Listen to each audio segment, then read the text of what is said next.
बहुत पुराने समय की बात है। जब राजा प्रियव्रत की पत्नी मालिनी ने एक पुत्र की कामना की तो उन्होंने भगवान सूर्य की उपासना की।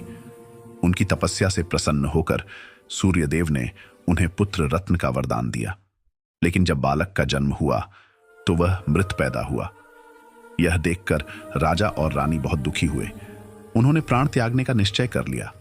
तभी एक दिव्य देवी प्रकट हुई, छठी मैया, जिन्हें सूर्यदेव की बहन कहा जाता है।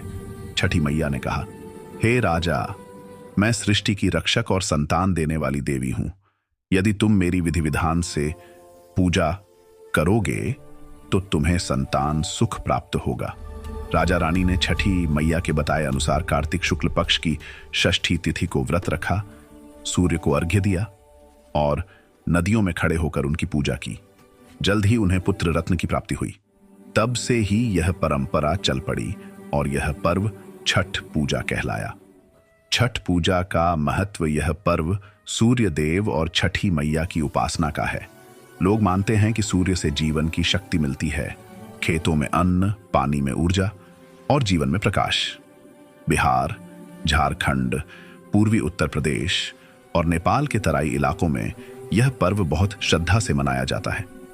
4 दिन तक चलने वाले इस पर्व में 1 नहाय खाए, 2 खरना, 3 संध्या अर्घ्य, 4 भोर अर्घ्य किया जाता है। महिलाएं व्रत रखती हैं, बिना जल पिए पूरे दिन और रात उपवास करती हैं, अपने परिवार की सुख समृद्धि और संतान की लंबी उम्र के लिए प्रार्थना करती हैं। भावनात्मक पहलू, गांवों और शहरों से लाखों लोग छठ के समय अपने घर लौटते हैं।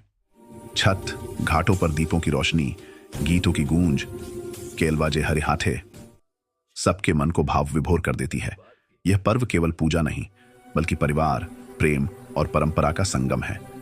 संदेश: छठ पूजा हमें सिखाती है कि प्रकृति, सूर्य और मातृत्व की शक्ति का आदर करना ही सच्चा धर्म है। यही कारण है कि इसे बिहार का सबसे पवित्र महापर्व कहा जाता है, जो न सिर्फ पूजा है बल्कि एक आस्था, संस्कार और प्रेम की कथा है।